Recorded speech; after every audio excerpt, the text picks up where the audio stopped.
नमस्कार दोस्तों, आज फिर मैं आपके लिए ज्ञान से भरी एक कहानी लेकर आया हूं। ये कहानी है गौतम बुद्ध और एक दुखी भिखारी के बीच की, जिससे जीवन का बहुत अच्छा ज्ञान मिलता है।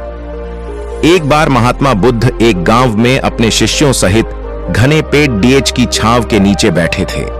आसपास के गांवों से बहुत से लोग अपनी मानसिक समस्याएं लेकर महात्मा बुद्ध के पास आ रहे थे। महात्मा बुद्ध उन सब की मानसिक परेशानियों का समाधान देते। सब लोग खुशी खुशी अपनी समस्याओं का समाधान पाकर वहां से लौट रहे थे।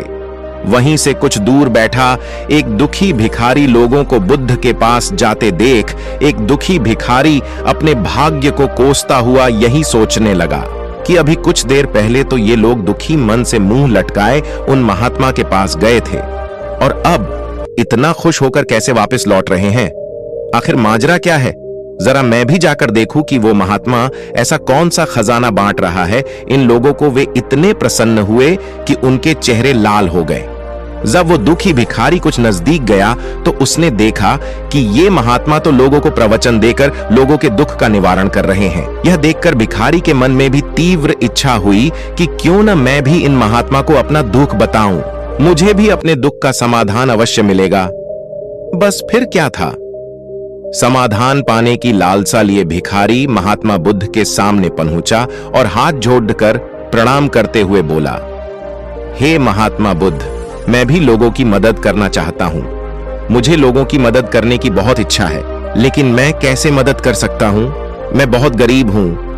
मेरे पास न तो पैसे हैं और न ही कोई ऐसी चीज जिससे मैं किसी की मदद कर सकूं।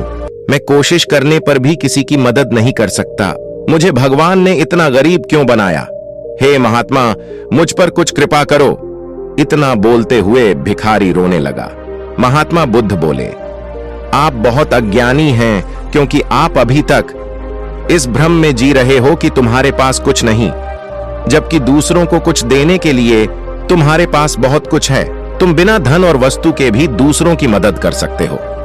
तुम्हारे पास जुबान है, जिससे तुम मीठे शब्द बोलकर किसी के दुखी चेहरे पर मुस्कान ला सकते हो। इन्हीं शब्दों की ताकत से तुम किसी के भी टूटते हौसलों को फिर से मजबूत कर सकते हो। इन शब्दों की शक्ति से आप किसी के भी मन में सकारात्मक विचारधारा के बीज बो सकते हैं और उसे गलत रास्ते पर जाने से रोक सकते हो। तुम्हारे दो हाथों से किसी भी कमजोर या लाचार व्यक्ति की सहायता कर सकते हो।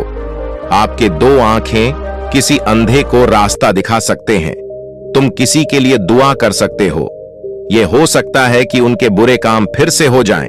आप किसी के अच्छे स्वास्थ्य की कामना कर सकते हैं, लेकिन अज्ञानतावश तुम अब तक इस बात को समझ नहीं पाए और इस भ्रम में अब तक जीते रहे कि तुम्हारे पास मदद करने के लिए कुछ नहीं। किसी की मदद करने के लिए धन और वस्तु का होना अनिवार्य नहीं है। बिना धन और वस्तु के भी हम कई प्रकार से लोगों की मदद कर सकते हैं। महात्मा बुद्ध के ज्ञान से भरे ये सुंदर शब्द सुनकर भिखारी के चेहरे पर मुस्कान आ गई और वह खुशी से झूमता हुआ वहां से चला गया। इस कहानी से हमने क्या सीखा? दोस्तों, महात्मा बुद्ध की इन बातों से बहुत कुछ सीखा गया। आजकल बहुत से लोग यह सोचकर दुखी होते हैं कि मेरे पास ये नहीं है, वो नहीं है, बल्कि जो आपके पास है उसी में संतुष्ट रहना सीखें और बिना मतलब के लोगों की मदद करें। इन्हीं से आपको परम सुख की प्राप्ति होगी।